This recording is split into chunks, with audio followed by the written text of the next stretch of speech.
What is your favorite tool for creating social media graphics? Hands down, my favorite tool is definitely Canva.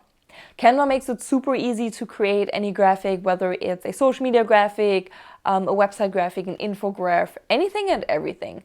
And what I like about them, they have a huge library of elements, photos, stock images.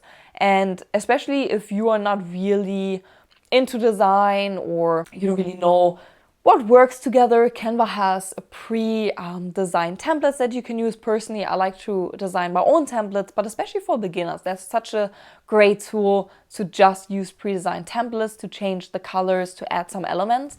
The only downside, what I think about Canva, is that you need to have the pro version because a lot of elements or templates and fonts, they're only available on the pro version and not on the free version.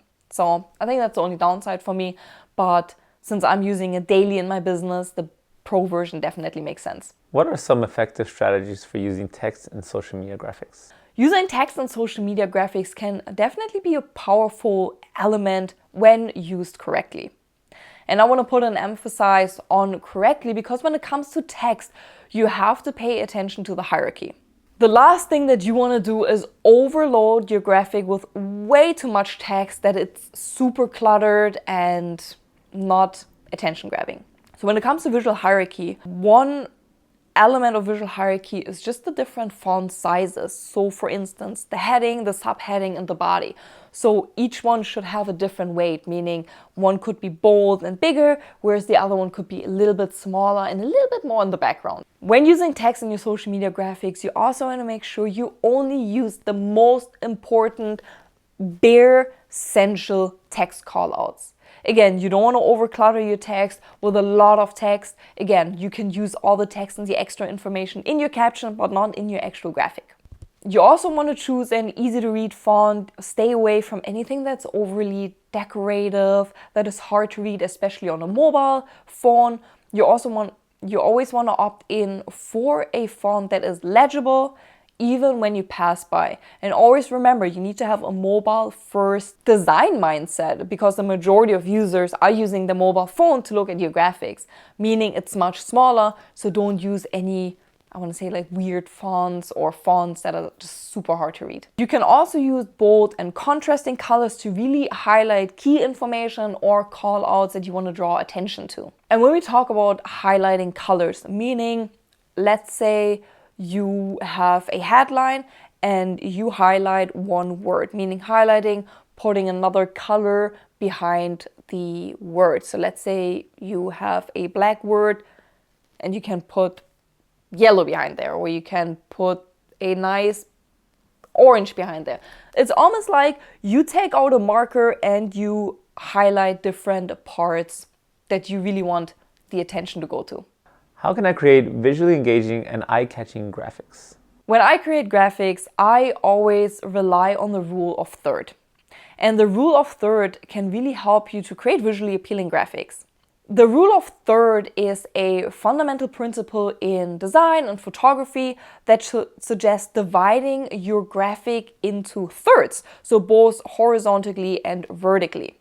And you want to place key elements along the lines and the intersections, so where the lines are crossing. Using this technique and using the grid as a guideline on where to place text, where to place graphics, can really help you to balance your overall graphic. And in order to really understand the rule of third, take some time and look at movie posters, book covers, or graphics that you find online, and just take a screenshot of them or mentally place the rule of third over the image.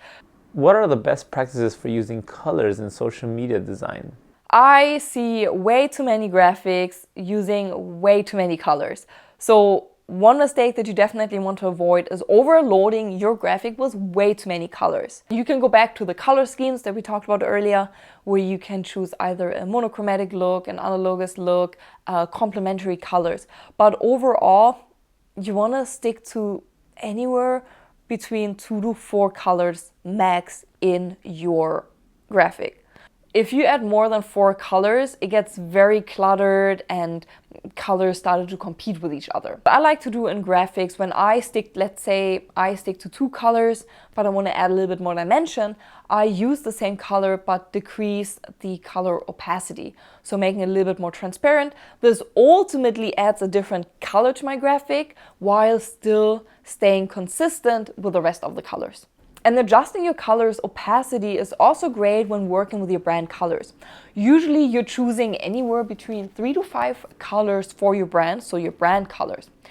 And most of the time these colors are very strong. While they work with each other in a graphic, they might look a little bit cluttered. So what I like to do to add dimension and to tone everything down while still staying on brand, I like to reduce the color opacity and then play with the different colors.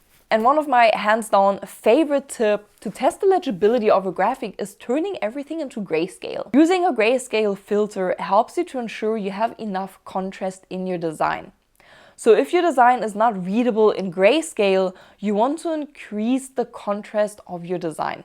And this also led us yet again to another episode of the Content Marketing Cheat Sheet podcast. And if you have any questions that you want me to answer, whether it's marketing questions, paid media questions, design questions, influencer questions, business questions, whatever it might be, just drop them in the comments and I will answer them in my next video. If you need immediate assistance, you can also reach out to me at Nina@thesocialwisdom, and I'm so glad you tuned in today. Remember, the world is your oyster, but everything is disgusting. Until next week, goodbye. I always say in Germany, auf Wiedersehen.